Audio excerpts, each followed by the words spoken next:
Hello, welcome to Take Your Time. So this is the third video of the Kotlin Flow API series. So in this video, what we are going to discuss is context preservation. It's a concept of Flow APIs, as well as we will discuss buffer operators and also structured concurrency, how things happen in Flow. So just get started. So I'll just give a brief recap before discussing this particular slide. So basically we all know that Kotlin Flow has a basic fundamental that it works sequentially, right? So sequentially means for every data present in the stream, first Flow works on the producer to produce that data, and then it works on the collector side to work with that data, and afterwards the control again goes back to the Flow producer to produce the second data, and simultaneously it goes on. But here comes a basic scenario. In case, let's suppose you are working on a application or any kind of program where in the collect part of the flow, the method that you are working on, it's gonna take some time, and obviously to produce some sort of data, flow needs some time, right? So let's now thinking of this scenario, now jump into this particular example. So here what happens is, if you look into the graph, the basic producer, it takes 100 milliseconds to produce each item, and collector also here takes 100 milliseconds to work on each item. So if you see if we just think from the very left of the graph, for flow to create A, it takes 100 milliseconds. For flow to work on A, it again takes 100 milliseconds. Same goes for B, it's emitted, and again B has been worked for 100 milliseconds. Again C, flow takes C 100 milliseconds to produce C, and again it has been emitted, and collector takes 100 milliseconds to work on it. So if you see the complete procedure, to complete the flow, the complete journey of flow, it takes 700 milliseconds. So here is a basic problem when you are dealing with sequential data flows. So it has to be improved, right? So what we are going to think of is, can we build a system where the collector and the producer, they are working on different terms. Producer keeps on producing the items, and collector, after working on each and every item, it takes from the producer wherever the produced items has been stored by the producer. So that's what we are supposed to do. So basically this is a problem and it needs a better solution. So we have to introduce multiple coroutines. So basically this thing, whatever it was previously, it was working on a single coroutine model. There was only one coroutine, and there were two different methods. One is to produce the items, and one is to work on that items. Now we have to work on separate different coroutines. One will be working to produce the items, and another coroutine will work towards working with those items, like to deal with the collector part. So here comes a basic operator by Kotlin Flow, that is known as buffer. So what happens in this scenario is, there are two different coroutines involved. So for the flow, in order to generate the produce the items, it works on a separate coroutine, and it creates those, and internally it uses a channel to emit those produced items. So and the collector part, which is working on a separate coroutine, that communicates with the channel to take produced items from the channel and work on each of them at once. So if you see this scenario compared to the last one took almost 700 milliseconds, whereas it takes only 400 milliseconds, because because the items at the time when it was getting produced, at the same time collector coroutine was working on the items. So it takes nearly 400 milliseconds. So there is a 300 millisecond improvement that we can see from here. And what I have told, that buffer internally uses a channel and works on two different coroutines. You don't have to write any of the code for that one. If you just need to mention that, okay, buffer operator has to be used by me, and internally coroutine flow API does the rest. So if we look into the buffer code, what it actually is, buffer operator code, you can see there is a different channel which has been involved, and the producer is producing onto that channel, and from that channel the coroutine which works as a collector that collects from that channel, and everything works on a different so these two things, producing and collecting, works on two different coroutines itself and communicates in between the channel, communicates through the channel. So that's it. Behind the scene, collector runs in separate coroutine, and one channel is there to which emitter is sending values to collector, and we don't have to think anything. We just have to say okay, flow collect. Internally we just introduce that this is the buffer operator that I am going to use, and everything rest of the thing will be taken care by Kotlin Flow API. Okay, but it is good, it improves a lot of time, but the basic there is one thing. As a so most of us are app developer, right? And we tend to work with different things as in different threads or different schedulers or different dispatchers, right? Because whenever we're dealing with some sort of background operations, we tend to work with different dispatcher. But here, even though these two coroutines are there are two different coroutines which are working, but we still do not have the authority to say that okay, this is a background job and it has to work on this particular dispatcher, which I will mention.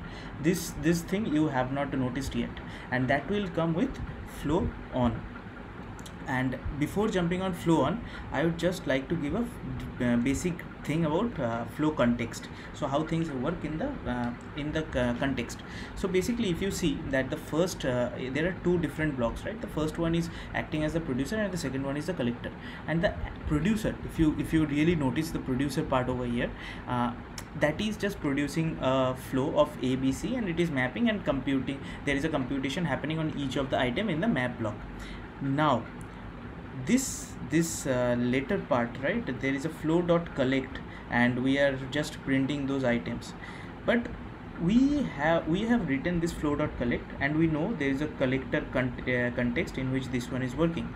But what happens with the flow definition? Because we all know that as soon as you call only if you give the call to flow.collect, then only the flow definition will start to work, right?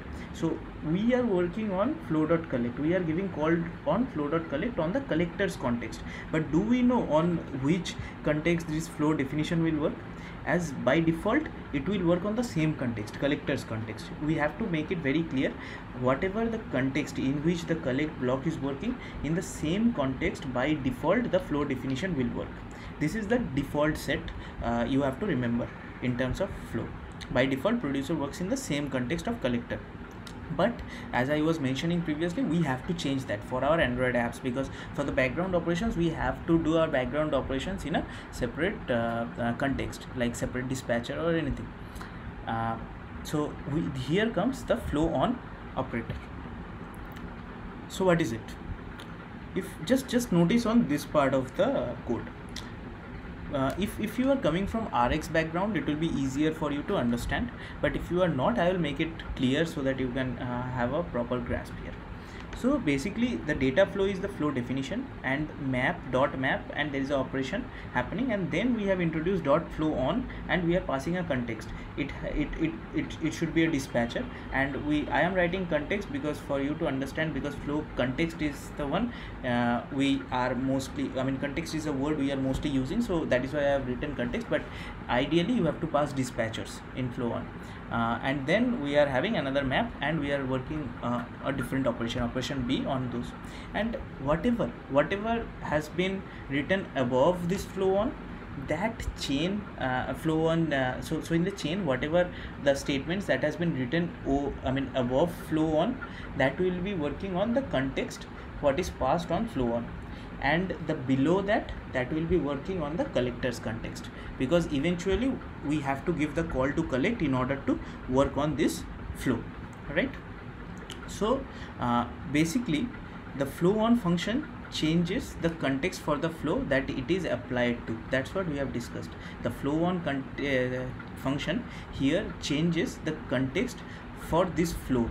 These two lines, if you see data flow and map operation A on those data, these two lines context has been changed by the flow on method call. Now this point I will just come little bit later. And the third one is implementation of flow on operator creates a separate coroutine with the specified context to generate flow. So what is happening is, as soon as you give this call that flow on this context, internally Kotlin Flow will create a separate coroutine and run those statements which is above this flow on line in those coroutine, in that new coroutine, which will be running in the context which has been passed in the flow on method. That's it. So it will create a separate coroutine for you, like the way buffer was creating, the same way it will also create. But the thing is, here you have the authority to pass the context for that coroutine. And the best part is, whatever the coroutine that you are passing in this flow on, that will be used for those those statements which are above this flow on. But the statements that are below this flow on, that will be working in the collectors context. So if you just have it very clearly in your mind that whatever you will be passing above flow on, that will happen in a different coroutine whose context is what you pass in the flow on, and whatever the statements are below flow on, that will happen in the collectors context in a different coroutine. Now the context that you have passed, that will never be propagated down the line. So there is no way context can be leaked in a flow chain. That you have to remember. So that's it. So that is what context preservation is, and it's a very the way sequential and structured concurrency are basic fundamentals of flow. Context preservation is also a very basic fundamental of flow. So there is no way context can be propagated downwards, and there is no way context can be leaked in flow. But after that, we can work on two different things. It's just a brief idea that I would like to give over here. So if there are two different flow ons that has been passed, remember that the flow on the map operation A, it will work on context A, and the map operation B will work on context B, because whatever that is above that flow on, that will work on that context which has been passed. Just because here two different flow ons are used, that is why there are two different contexts are involved, and separate coroutines will work on those separate statements which are above those flow on with those context which has been passed on that respective flow on methods. And the rest, that map operation C, will always work in collectors context. But here comes a twist. If you see this one, map flow on context A, flow on context B, and there is no extra operation or extra map operator or anything written just above flow context B. So basically there are two different flow on contexts that I am passing for only one operation. So in that case, always the first one will get the preference. So as context A has been passed as the first one, context A will have the preference here. Okay. Now the final thing for this particular video is the structured concurrency. So this is also a basic fundamental of flow. You have to understand one thing very clearly. Flow uses coroutine, and every time you create a flow and start to work on it by calling the collect, it has to work on a scope.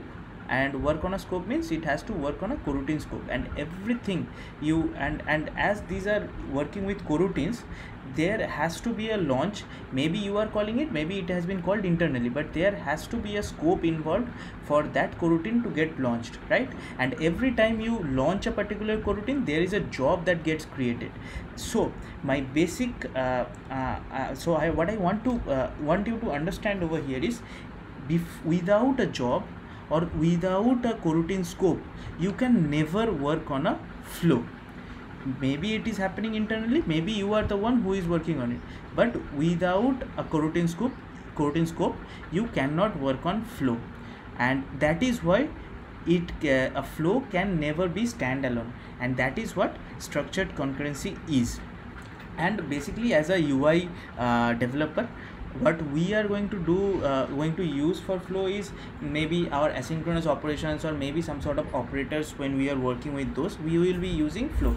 Now what happens is, as UI guys, we tend to work on coroutines whenever these asynchronous operations we are doing, and we tend to scope those, right? We tend to use certain scopes. Let's suppose you are using view model, so you will be using a view model scope in which you will be having those operations, and that is bound to the life cycle of the UI that you are dealing with, right? So you don't so mostly, in order to in order to restrict the what you say memory leak, what we are doing, what we do is, on let's suppose view model clear, on let's suppose the life cycle destroy, we just tend to cancel those scopes. So that is what it is. So basically, structured concurrency is, it cannot, flow cannot never flow can never work single handedly, like standalone. It has to, it needs a coroutine scope to get attached, which we can actually control with the life cycle, by associating that with the life cycle of the UI component that we are dealing with.